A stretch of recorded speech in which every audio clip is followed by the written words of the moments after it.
சீமான் அவர்கள் ஒரு கட்சியில் போய் கூட்டணி சேர்ந்தால் குறைந்தபட்சம் 100 கோடி ரூபாய் பணம் கொடுப்பதற்கு தயாராக உள்ளது பல கட்சிகள்.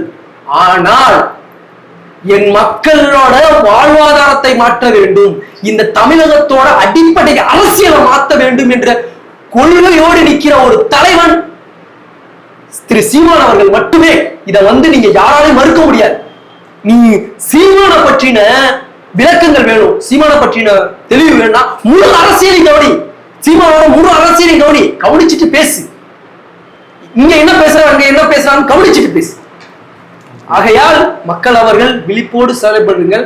ஆகையால் மக்கள் அனைவரும் விழிப்போடு செயல்படுங்கள். நிறைய ஐடிவிங் வேலை செஞ்சுட்டு இருக்கு. அதனால எதையுமே சின்ன சின்ன காணொலியாக கண்டு எந்த முடிவும் எடுக்காதீங்க. நிறைய விமர்சனங்களை பாருங்க, நிறைய பேப்பர் படிங்க, நியூஸை பாருங்க, முழுமை என்னன்றது தெரிஞ்சுங்க. மெயின் ஸ்ட்ரீம் மீடியால வருது அப்படியே உண்மைன்னு நம்ப வேண்டாம்.